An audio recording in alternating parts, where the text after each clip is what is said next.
Murtala Mbaye, vous êtes docteur en économie du développement, spécialisé dans les questions monétaires et d'intégration régionale comparée.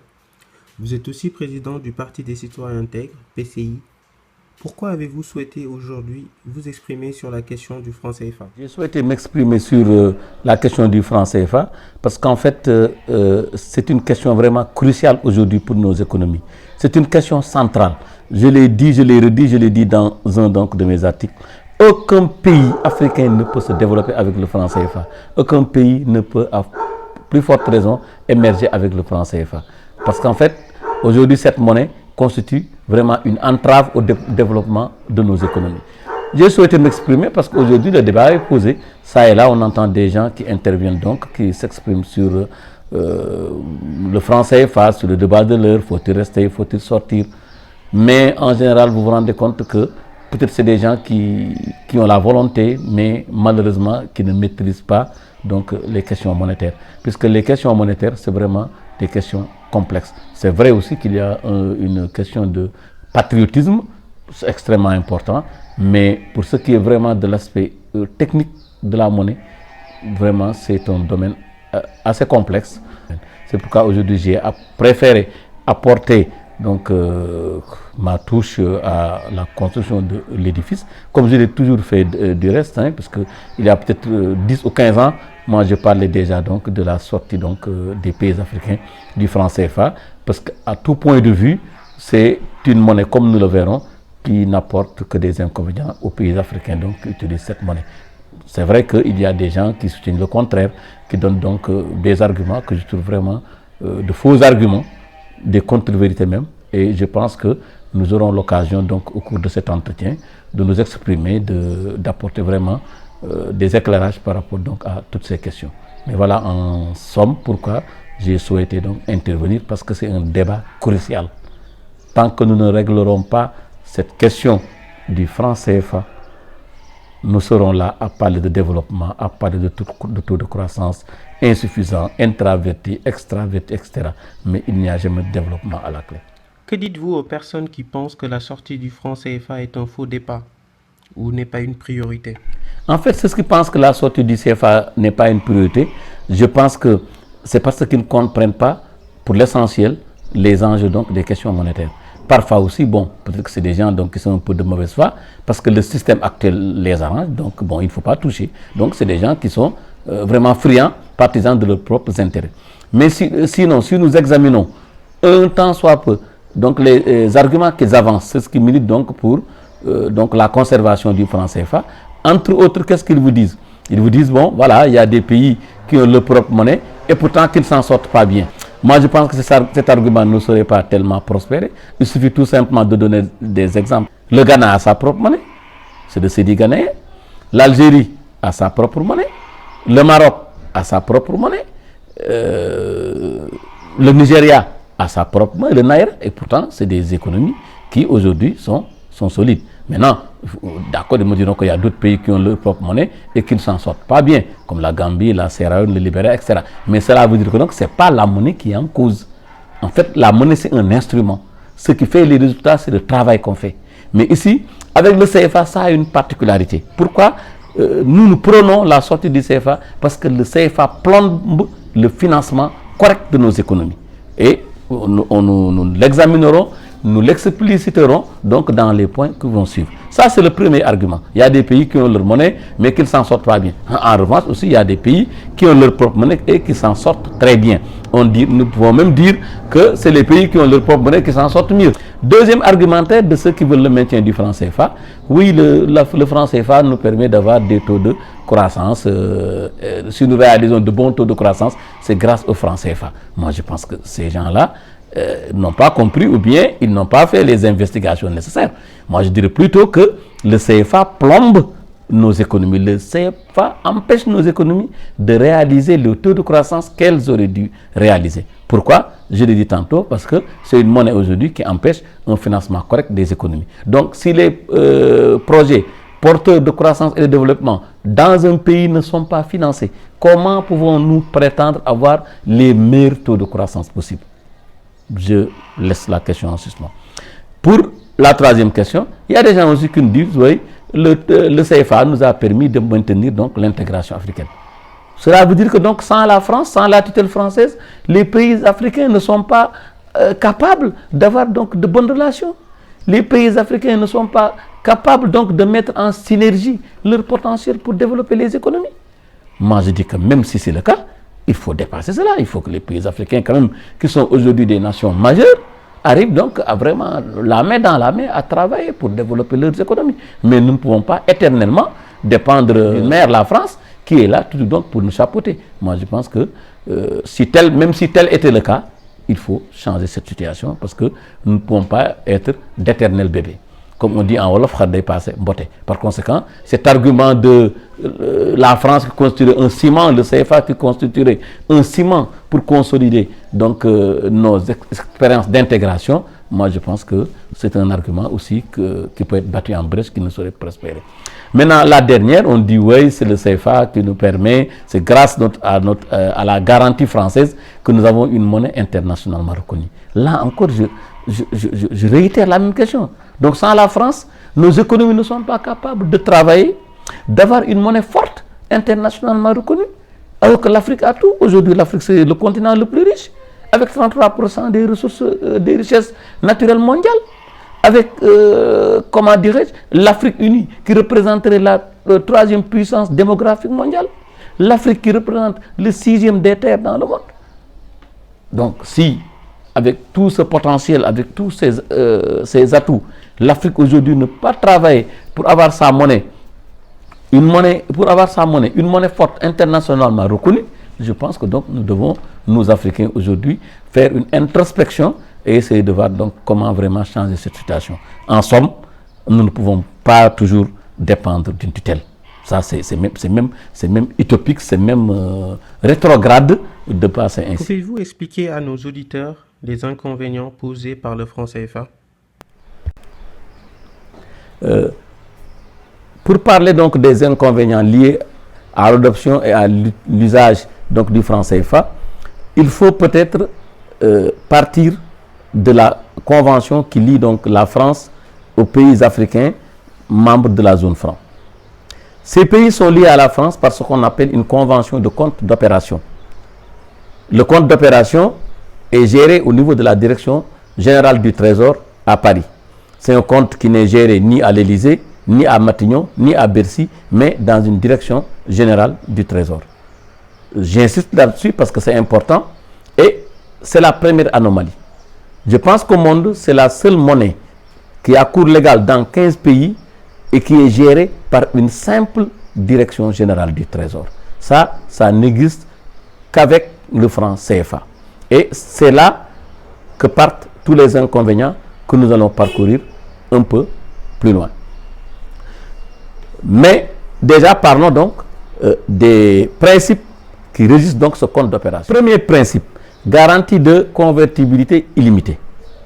Que signifie cela? La garantie de convertibilité veut dire si d'aventure les pays membres de la zone franc n'arrivaient plus à satisfaire donc à payer la facture de leurs importations du fait donc de chocs asymétriques qui frapperaient ces économies, la France se substituerait pour payer donc cette facture.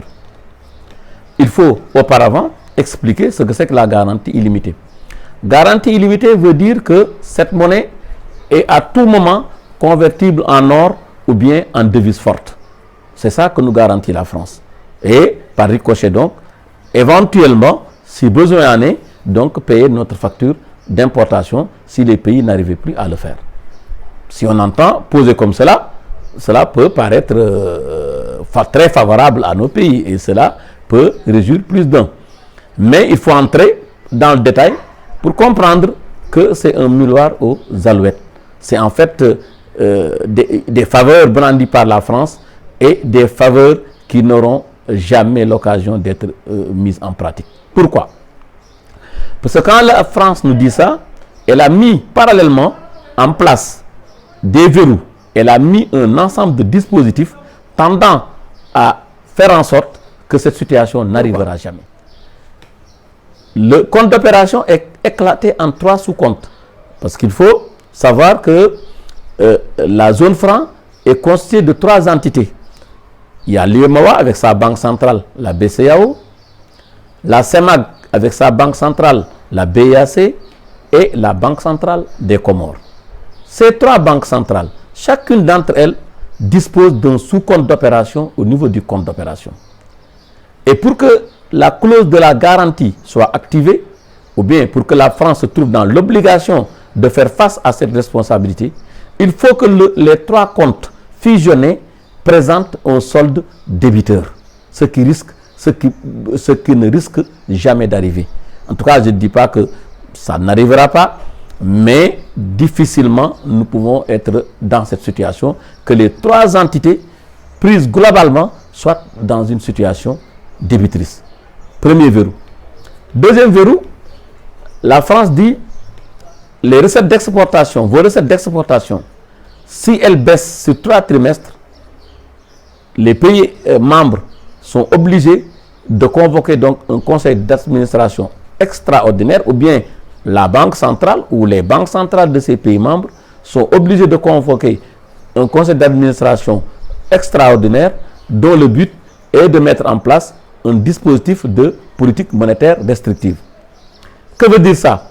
Politique monétaire restrictive veut dire donc limiter les capacités d'octroi de crédit donc, du système financier. Donc, limiter carrément les capacités de développement de nos économies. Deuxième verrou, on le trouvera dans l'article 76 pour ce qui est de la BCEAO, et les mêmes articles ont été conduits au niveau de la BIAC et au niveau de la Banque centrale des Comores. Le premier alinéa de l'article 76 dit quoi? Si les avoirs extérieurs de la Banque centrale sur ses engagements extérieurs baissent sur un trimestre, la Banque centrale est obligée de convoquer un conseil d'administration extraordinaire afin, comme je l'ai dit un peu plus haut, de mener une politique monétaire restrictive. Deuxième verrou. Je vais m'arrêter là parce qu'en fait, il y a, comme je vous l'ai dit tantôt, une batterie de mesures. Il y a beaucoup de verrous que la France a mis en place pour empêcher donc l'occurrence d'un tel événement. Par conséquent, ce que nous retenons pour la garantie de convertibilité, c'est vraiment un leurre, c'est un miroir aux alouettes. Ces avantages, cette faveur que la France brandit, la France ne sera jamais dans la situation où elle mettra en branle. Le deuxième principe, c'est la centralisation des réserves de change. Comme nous l'avons dit tantôt, la France nous dit « je garantis votre monnaie ». Nous avons dit en quoi consistait la garantie, mais moyennant ce qu'on appelle la centralisation de vos réserves de change. Que veut dire maintenant centralisation des réserves de change? Cela veut dire que nos recettes d'exportation sont logées pour une partie au compte d'opération et les montants, l'argent issu donc de ces recettes est géré par la France à sa guise. J'explique. Un opérateur économique sénégalais qui, par exemple, fait une transaction avec un Américain pour un montant de $100, aujourd'hui, ce sont les $50 qui arrivent au Sénégal, les 50 autres dollars vont dans le compte d'opération. Je dois auparavant expliquer que cela découle d'une évolution. Parce que d'abord, jusqu'en 1973, c'est l'intégralité de la recette qui allait dans le compte d'opération. Donc, tous les $100 allaient dans le compte d'opération. Il y a eu une évolution, il y a eu des négociations. Et aujourd'hui, c'est 50%, 50% pour les pays de l'UEMOA. C'est 60%, 40% pour les pays de la CEMAC. Et c'est toujours 65%, 35% pour la Banque centrale des Comores. Par conséquent, aujourd'hui, au niveau du compte d'opération, nous avons 8 000 milliards de recettes d'exportation, 8 000 milliards de réserves de change que la France gère à sa guise. Que fait la France avec ces énormes sommes, avec ces montants colossaux? 8 000 milliards, la France les place sur le marché financier au taux de 10% en un an. La France va récolter, rien que pour les intérêts, 800 milliards. 800 milliards. La France donne une partie sous forme de l'aide publique au développement. La France nous prête à des taux doux, donc des prêts à tempérament, mais avec les recettes, avec les intérêts engendrés par l'argent résultant de la transaction des opérateurs économiques des pays membres de la zone franc avec le reste du monde. Vous pensez aujourd'hui que nos pays n'ont pas besoin de 8 000 milliards? Vous imaginez ce que nous pouvons faire avec 8 000 milliards? Mais ces 8 000 milliards restent dans le compte d'opération. Ça a permis à la France dans le temps de financer ses déficits de balance des paiements. Ça a permis à la France d'acquérir tous les actifs, d'acheter toutes nos matières premières sans bourse déliée, sans donner en contrepartie des francs français d'abord et aujourd'hui des euros. Parce que il suffit tout simplement, en contrepartie donc de la transaction, de passer donc des écritures. Voilà donc en quoi donc la centralisation de nos recettes d'exportation, la centralisation des réserves de change qui constitue l'un des principes fondateurs de la convention de compte d'opération, aujourd'hui plombe le développement des pays africains, aujourd'hui plombe donc la croissance des économies qui utilisent aujourd'hui le franc CFA. Deux autres principes, nous pouvons vraiment passer rapidement. Il s'agit d'abord donc de la fixité de la parité avec la monnaie encre, c'est-à-dire que donc aujourd'hui le franc CFA et il y a une parité avec l'euro, une parité fixe avec l'euro. Avant c'était avec le franc CFA, mais ceci n'est pas sans inconvénient. Moi j'entends ça et là les gens qui disent toujours que le franc CFA est surévalué. Non, moi je dirais plutôt que si on passe par exemple le système de calcul des parités de pouvoir d'achat, on voit que le franc CFA aujourd'hui est sous-évalué par rapport à l'euro.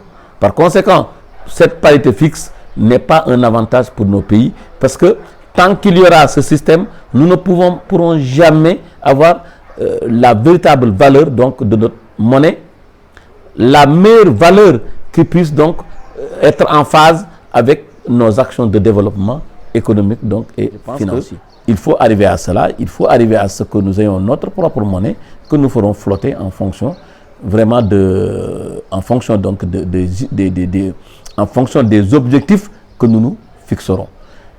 Quatrième principe, c'est la libre transférabilité.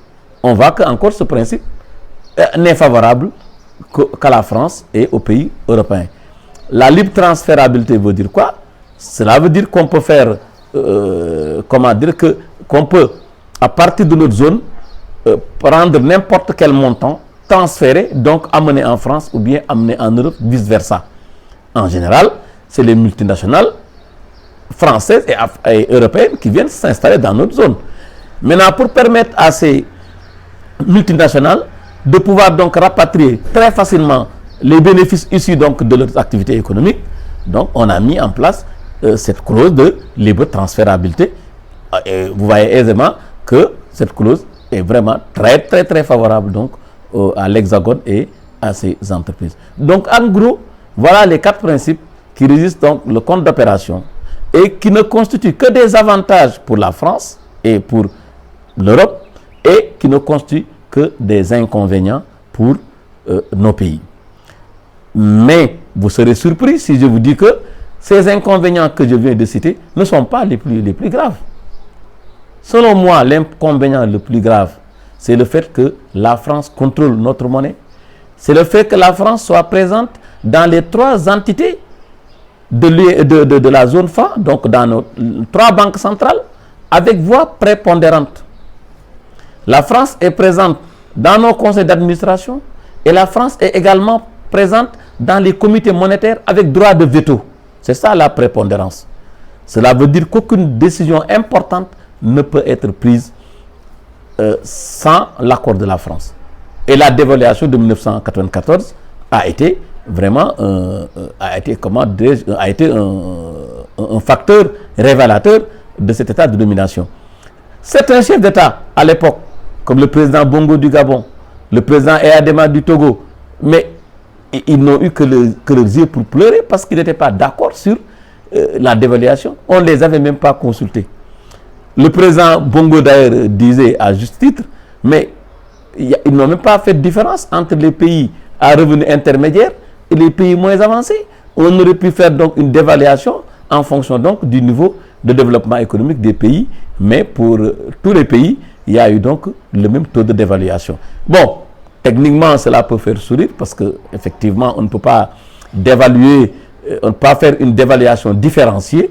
Mais en fait, cela veut tout simplement dire que eux qui ont leur monnaie n'ont pas été consultés, ils n'avaient pas la voix au chapitre. C'est la France qui a décidé souverainement. Parce qu'il fallait relancer l'économie française. En quoi faisant? En leur permettant d'avoir des actifs dans nos pays sans coût ferré, en leur permettant d'acheter nos matières premières à moindre coût. Mais là, surtout où je voulais en venir, c'est que permet la présence française dans nos banques centrales.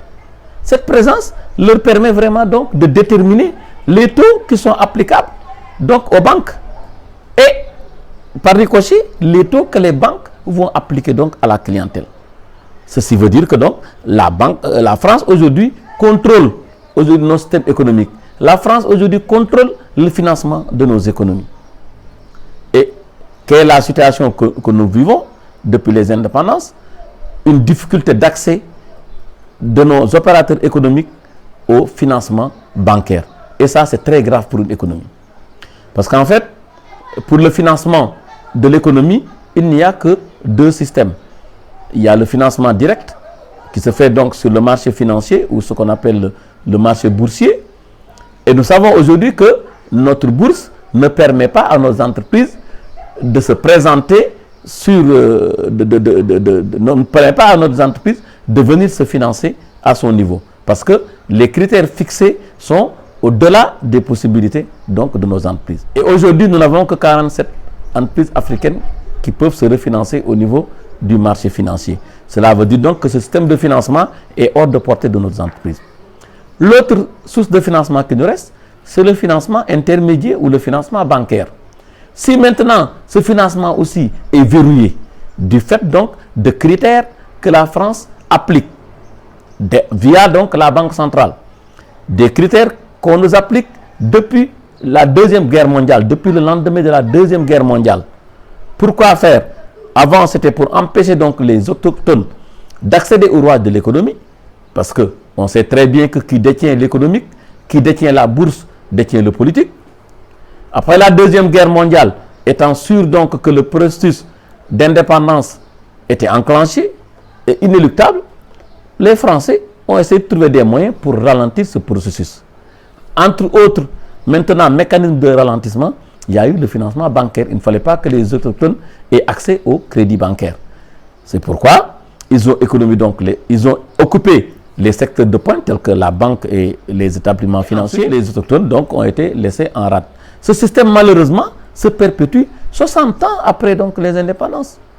Aujourd'hui, qu'est-ce qu'on demande aux opérateurs économiques sénégalais quand ils se présentent à la banque pour demander des financements avec des projets bancables, viables?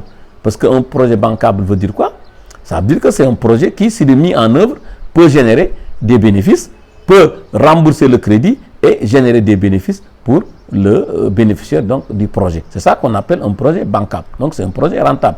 Malheureusement, ces projets ne seront jamais réalisés parce que pour la plupart, qu'est-ce qu'on demande à leurs propriétaires? On leur demande tout simplement des garanties comme des titres fonciers en règle générale. Mais un opérateur qui vient, qui demande un crédit de 10 millions, vous lui demandez un titre foncier de 20 ou bien 30 millions. Vous pensez que s'il avait cela, s'il avait de telles garanties, il aurait peut-être besoin de se présenter à une banque? Malheureusement, voilà comment aujourd'hui fonctionne notre système bancaire. Et là, je dis que c'est la BCEAO, je dis que c'est la France qui contrôle la BCEAO, qui continue au nom donc d'une pseudo-protection donc des déposants de plomber notre système économique. Ce qui fait que avec le franc CFA, on peut dire que nous n'aurons jamais un système financier efficace. Parce que signifie un système financier efficace? Un système financier efficace, c'est celui qui permet donc à l'économie de financer les projets porteurs de croissance et de développement. C'est la raison pour laquelle d'ailleurs, au niveau du PSE, je pense qu'aujourd'hui on peine parce que tout simplement, tous les financements, ou bien la plupart des financements, c'est des financements publics. Alors que les financements, normalement, devraient être pour la plupart des financements privés. Donc un secteur privé national fort et un IDE, l'investissement direct étranger. Ça ne devrait pas être le fait donc de l'État. Aujourd'hui, l'État étouffe parce que l'État est en train de supporter tous les besoins donc de financement du PSE et par là, l'État est en train donc d'amputer donc ses capacités de rebondissement. Aujourd'hui, s'il y a par exemple des imprévus, l'État ne peut pas rebondir parce que ses capacités d'endettement sont grevées. Par conséquent, il faut, de ce point de vue, revoir donc notre système financier. Il faut que les banques arrivent à jouer le rôle qui consiste à financer donc l'économie. Mais tout cela ne se fera jamais tant que nous aurons le franc CFA. Donc la monnaie est tellement importante qu'on ne peut pas laisser notre monnaie éternellement gérée par une puissance étrangère. Donc vraiment, je vais m'arrêter là. Voilà pour les inconvénients vraiment aujourd'hui donc que représente le franc CFA. Devant ce constat, pouvez-vous nous esquisser un plan qui permettrait de sortir du franc CFA sans conséquences néfastes pour nos pays? En fait, les gens posent souvent cette question, la sortie du franc CFA. Moi, je pense que ce n'est pas aussi problématique qu'on le croit ou bien qu'on le laisse croire. Sortir du franc CFA, de mon point de vue, relève d'une décision souveraine de nos États. Parce qu'en fait, nous sommes en partenariat dans cette expérience. C'est une expérience d'intégration. Il y a des étapes dans l'intégration. Nous avons l'intégration économique, nous avons l'intégration monétaire, nous avons la zone de libre-échange. Mais je pense que dans toutes ces expériences d'intégration, c'est le volontariat qui est à la base. Par conséquent, sortir relèverait tout simplement d'une décision souveraine. Maintenant, il reste entendu que les techniciens maintenant vont monter au créneau pour négocier, pour voir donc comment organiser cette sortie pour qu'elle soit le plus favorable à nos économies. Par conséquent, moi je ne vois pas trop de problèmes pour la sortie, à part donc la volonté politique réelle donc d'en sortir. Maintenant, du point de vue technique, moi je pense que ce qu'il faut, c'est s'affranchir de la tutelle française et garder la solidarité africaine. Par conséquent, l'idéal aurait été pour nous aujourd'hui, pays africains, d'avoir une monnaie africaine, donc une monnaie élargie à tous les pays africains.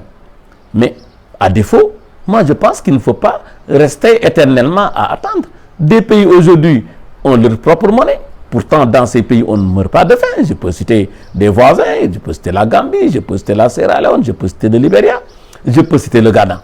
Par conséquent, ce qu'il faudrait, c'est aller tout de suite sortir du franc CFA et créer notre monnaie avec les pays qui sont d'accord pour aller avec nous.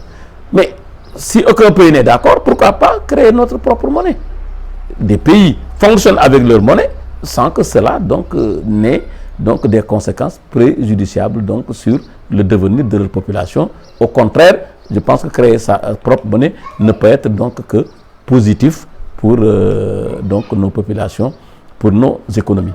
Maintenant, le canevas, c'est aller avec les pays partants, tous les pays qui sont d'accord aujourd'hui. Parce que, comme je l'ai dit tantôt, nous sommes d'accord pour une monnaie africaine. On pourrait même éventuellement épiloguer sur le nom. On pourrait l'appeler l'afro, on pourrait l'appeler l'africaine. Bon, en tout cas, ça, c'est le débat est ouvert, la réflexion est ouverte. Mais ce qui est important, c'est aujourd'hui de rompre avec le CFA et de créer une monnaie africaine. Je pense que il va vraiment donc du développement donc de nos économies. Tant que nous resterons dans ce système du franc CFA, je vois mal nos économies se développer. Encore une fois, si ce système était aussi performant qu'on le dit, mais pourquoi l'exemple ne fait pas tache d'huile à travers le monde? Moi, je pense que le franc CFA est la seule monnaie coloniale qui a survécu à la décolonisation. La zone CFA aujourd'hui est la seule zone, ou bien je dirais la seule zone où 15 pays ont en commun une monnaie gérée par une puissance étrangère. Moi, je pense que si tout cela était bon, si tout cela ne revêtait que des aspects positifs, je pense que l'exemple aurait fait tache d'huile à travers le monde.